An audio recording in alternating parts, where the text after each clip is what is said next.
good to see everyone here this evening. Thank you, Brother Jeremy, for the prayer on my behalf.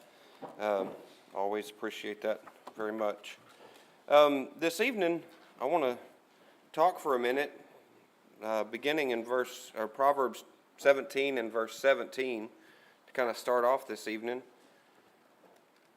Proverbs chapter 17 and verse 17 says, "A friend loveth at all times, and a brother is born for adversity." And I want to focus on the first portion of that. We think about a friend, and one of the things that it seems like we have talks a lot in my house about choosing your friends and all that kind of stuff. And that's one of the things with kids that always needs to be reinforced. But for me, it needs to be reinforced as well, because I find myself sometimes spending a little too much time with the wrong people at work sometimes and that kind of thing. And it's just good to be reminded that the people that we surround ourselves with and the people that we trust and we allow into our lives matter. We need to choose those people that are good for us. And I want to kind of look at maybe what a good friend would look like. What does that look like? But I want to also focus on the fact that not only do we need to have good friends, but we need to be good friends. We need to be the kind of people that are good for other people to hang out with. We need to be that good friend to people, not just expect everyone to be to our benefit. Exodus chapter 17 and verse 8. I gave a lesson a while back about this specific group of verses, and it was a little bit different take on it. We used it then to kind of go through this perseverance type idea of Moses and his support, but I want to look at it from maybe Aaron and Hur's point of view here, to kind of think about what maybe they were going through at that time, or maybe if we were in that position, what would we do? I'm not going to go too much into this, Brandon, I promise. I won't step off out of my lane. But Exodus chapter 17 and verse 8, we're going to read 8 through 14. "Then came Amalek and fought with Israel in Rephidim. And Moses said unto Joshua, Choose us out men, and go out and fight with Amalek. Tomorrow I will stand on top of the hill with the rod of God in mine hand. So Joshua did as Moses had said unto him, and fought with Amalek. And Moses, Aaron, and Hur went up to the top of the hill. And it came to pass, when Moses held up his hand, and that Israel prevailed. And when he let down his hand, Amalek prevailed. But Moses' hands were heavy, and they took a stone and put it under him, and he sat thereon. And Aaron and Hur stayed up his hands, one on one side, and the other on the other side. And his hands were steady until the going down of the sun. And Joshua discomfited Amalek and his people with the edge of the sword." Now here we have this instance to where Moses sees that he goes up on this hill, and when he's holding up his hands, most of us has heard the story, and we just read how that when his hands are being held up, then Israel is winning the fight, but when his hands start to fall, then Amalek gets the better of him. And I want to notice that God was working in Moses at this, through this is all happening, right? He's helping the children of Israel win this battle, and he's obviously involved here. But Moses is having a hard time, because I don't know about you. I've worked on a few things over my head, and it doesn't take very long for your body to go, I'm not built to do this. One of the worst things for me is we've got a light fixture in the bathrooms, and it's this awkward thing that you have to unscrew while you hold the glass. And so you're doing this and trying to look, and it always takes much longer than I have the stamina to be able to do that. And I think about having to do that until the sun goes down, that going for so long that he's holding this rod up, and he's allowing these children of Israel to get the better of Amalek. It doesn't take very long for that to become a problem. But with Aaron and Hur, they took the initiative. They got a stone for him to set on. They each grabbed a hand and tried to help him out. So Moses is here in this pretty vulnerable spot, but yet his brothers are sticking up for him. They recognize that there's a problem. God is working in the field helping them win, and his brothers are giving him the support that he needs. That's the kind of friends we need to be. We need to recognize the people around us need help. Even if it's just as simple as holding hands, even if it's simple as offering a place for them to sit. It was a massive help in that time for him to be able to have any rest and to be able to focus all his energy on holding his hands up so the children of Israel could win that fight. We need to be those type of friends, that we're looking out for each other, that we're looking at each other's needs and seeing how we can contribute in that way. Sometimes it's a physical thing that we need to do, just like Aaron and Hur did here. But there's also more things that come from that. First Thessalonians chapter 5 and verse 11. Sorry. 1 Thessalonians chapter 5 and verse 11 says, "Wherefore comfort yourselves together and edify one another, even also ye do." We think about the encouragement that we have one another. We think about conversations that we've had amongst ourselves, the conversations that we've had among brethren across wherever. And we think how we can be encouraging and how we can help each other through some of those hard times. And sometimes that encouragement comes in a physical form of offering a place to seat, but sometimes it offers in a, "Hey, I'm proud of you. You're doing a good job. Keep it up. I know it's not always easy." Just a little pat on the back sometimes keeps people going. There's many times where I think of relationships that I've had in the past, sometimes moments that were the most impactful upon my life. People really didn't do anything. They just offered their heart. They offered some encouragement. They gave me a place to sit and listen while I talked. That kind of stuff matters, and a lot of that doesn't take a lot of effort, but it means everything to people. Be those kind of friends that are ready to encourage and ready to help in whatever that may be, even if it's just offering your ear. Galatians chapter 6 and verse 2. My mouth's getting ahead of my mind here.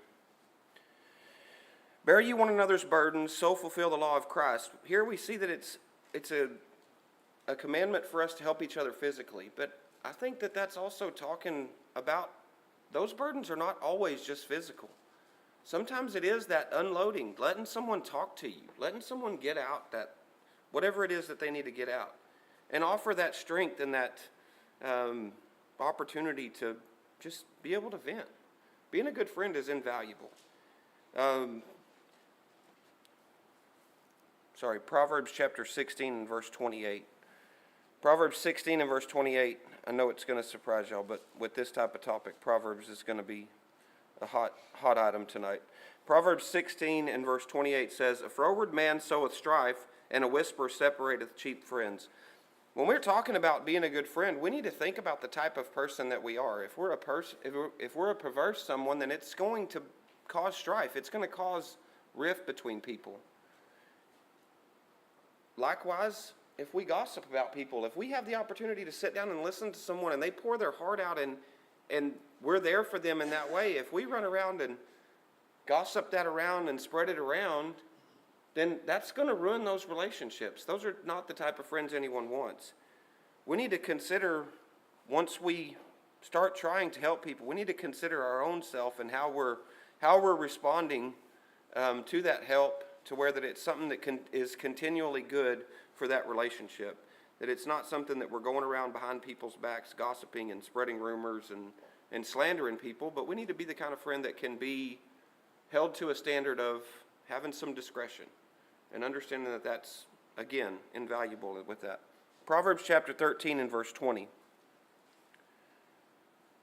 Proverbs 13 and verse 20, "He that walketh with wise men shall be wise, but a companion of fools shall be destroyed." I've always looked at this and thought about the people that I'm around. Try to be around people that are wise. Try to be around people that are good for me. But what am I doing to be that for someone else? That's really should be the gut check for me, is to think of, am I the wise person that's trying to be the good influence on someone, or am I the fool of the group that's bringing everyone else down?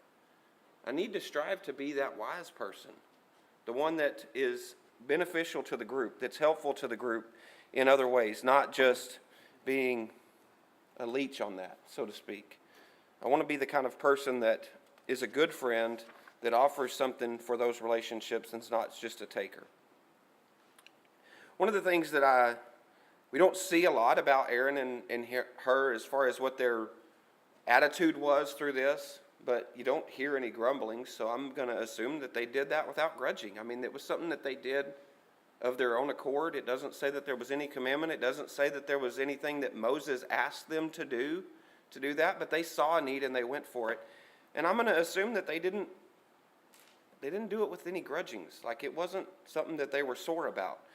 And so that's one of the things that sometimes I fall prey to, if you will, that, yeah, I'm going to go do it, but I'm going to kind of kick my rocks around and kind of drag my feet and maybe act like it's some big deal, when the reality of it is it's good for me to go do things. It's good for me to have invest in each other. Brent kind of talked about this morning. We need to invest in those relationships.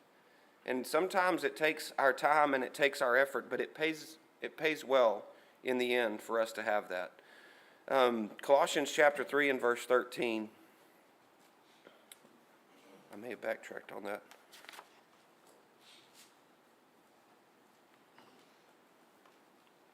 Colossians 3 and verse 13.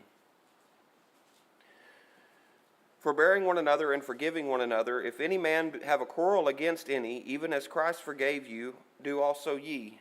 This is very similar to bearing one another's burdens, but forbearing one another and forgiving one another, and thinking about the patience that takes. And I know that there's many times whenever I've made a mistake or I've done someone wrong or I've messed up a relationship in some way, and you go to that person and you go to clear it up, and the way that they come back at you, a lot of times whenever it's received well and that apology is accepted and all of those kind of things, there's very many times that relationship is better because of it. It's stronger after that. There's a bond there that now you've gained respect with one another, and because relationships aren't perfect.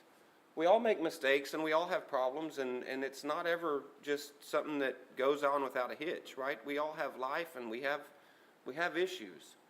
But whenever you have a relationship that something does happen and that apology and that sincere want for forgiveness is there and that forgiveness is granted, then that relationship should grow within that. And that's the kind of thing that he wants for us. He wants to forbear one another and to offer forgiveness for those things.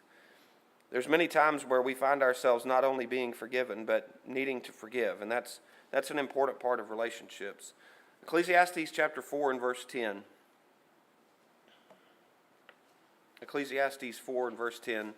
It says, we're going to start in 9. That won't make sense if we don't. 2 are better than 1 because they have a good reward for their labor. For if they fall, one will lift up his fellow. But woe unto him as alone when he falleth, for he hath not another to help him up. Again, if 2 lie together, then they have heat, but how can one be warm alone? And if one prevail against him, 2 shall withstand him. A threefold cord is not quickly broken. This is something that we understand. It's taken a very practical thing that we understand in this life, and understanding that we have strength in numbers. We have warmth together. We have all of these things are things that we understand, and it's so much harder to survive in a harsh environment when you're all alone. It's hard mentally, it's hard physically. All of these things are there, And this is something that we understand, but then so many times when it comes to our Christian walk, we just want to go, all right, I'm leaving church, and it's good to see y'all. We'll see you Wednesday. And we need to continue to cultivate these relationships. We're not in this alone. We have all of each other. We have a great asset with each other, and we should be invested in that. And I will say that all of this is more directed towards me than it is you. I feel like that most of y'all are a whole lot better about investing in our relationships than I am, and so I'm preaching it myself, but maybe it's good for y'all to be reminded of this as well. Job chapter 6 and verse 14. Job chapter 6 and verse 14. To him that is afflicted, pity shall be showed to him from his friend, but he that forsaketh the fear of the Almighty.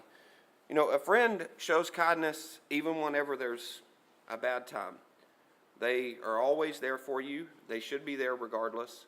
And we think about those friends that have lasted through the years, and we think about friends that it was just a phase or whatever you want to call it. And you start realizing that, there's some friends that are not worth your time. But when we think about the bond that we have in Christ, those are friends that we need to be investing in no matter what. One of the things that I think kind of struck me as funny when I was thinking about this whole deal with Aaron and her is that they didn't have this attitude that maybe this is a little window into my heart that maybe y'all shouldn't see, but they didn't have this attitude of, oh, it's Moses. He's the chosen one of God. He's the one that's got all this. He's the one that can do it. Go up there and sit on your hill and let's see what happens. Oh, the mighty Moses, his hands are tired. There wasn't any of that going on. They went and helped him. It shouldn't matter who we are or how strong we think someone else is in the faith or any other thing. We should offer that help. And we should try to have those investments in that relationship no matter where we think they are. Because it doesn't matter how solid in the faith you are. It doesn't not matter how awesome you think someone's relationship with God is. They struggle with things. I promise. There's not anyone in here that doesn't have struggles that they're going through in this life. There's not things, everyone in here has things that wear on their heart and things that are hard. And all of those things become easier when they have good relationships and good friends that are going to stand by them through all this, that are willing to hold their hands up and offer them a rock to sit on, if you will. Those are the kind of relationships that we need to have. Proverbs chapter 24 and verse 17 was something that Hudson read tonight. And it says, rejoice not when the enemy falleth. You know, this is something that's, we're commanded about the enemies. How are we supposed to treat our friends?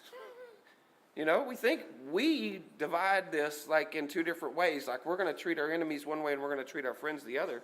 So if we're not supposed to rejoice whenever our enemies fail, what about our friends? We should be even further from that than this, you know. And this is how Aaron and Hur were about this. They weren't waiting for Moses to fail. They went and helped him succeed. Those are the kind of people I want around me. And hopefully I can be that to the people around me as well. They want that success for others. Those are the kind of things that we want. We should be able to look at all the people in this room and the people that we're involved with in this life, and we should hope for their success. Physically, spiritually, emotionally, all of the things that come from this life, we should be wishing for the success of the people around us, especially those that are of the faith. Romans chapter 12 and verse 10. Romans chapter 12 and verse 10 says, be kindly affectionate one to another with brotherly love, in honor, preferring one another. You know, we think about the affection that we have towards one another and what we're commanded to do with that. We think about the bond that we have in Jesus and all of that. One of the things that the ESV words it, outdo one another showing honor. And I just thought that was kind of interesting. Like, it's kind of interesting because it's almost like it makes it like a competition. I don't think that's the point of it. The point is, though, that I should be trying to show more honor to the people around me than I'm trying to absorb myself. And if we all had that kind of an attitude, what an amazing place this whole world would be, right? If everybody was more concerned about the people around them and less concerned about themselves, I think that we would all be better off. I know that that's definitely a lesson for me. I get kind of soaked up in my own little world and doing my own little thing and going to work, and you know, it's easy to kind of get wrapped up in those kind of things, but we really need to be focusing on one another and honoring one another in those relationships. 1 Peter chapter 4 and verse 10.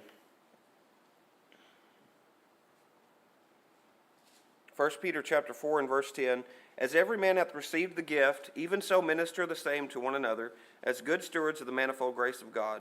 We think about the gifts that we have from God and the talents that we have. Are we putting them to work in the kingdom, not only to spread the gospel, but spreading the gospel through putting those gifts to work with other people? Whether it's the ability to offer a helping hand or something to eat or a place to stay when they're traveling, or maybe a little bit of gas money, or like I said, maybe just listening to someone talk. You know, those are all things that are attributes that we have as human beings, and we need to put them to work in the kingdom of God.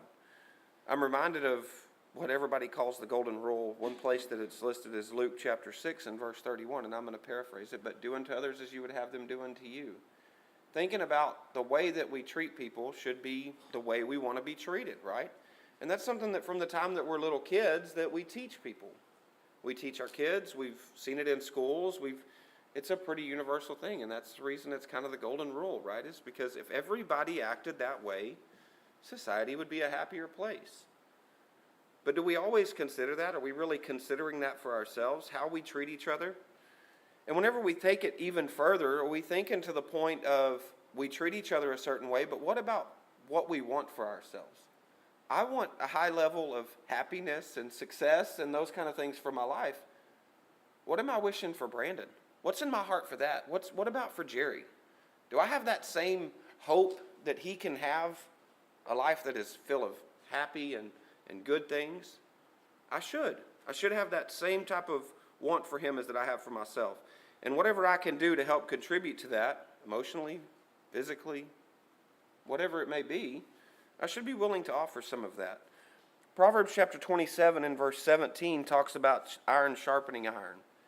And that one's always been a really neat verse to me because I'm kind of a blue-collar guy and I like working with my hands and doing different things like that. But it uses a very physical thing for us to understand how those relationships react with one another.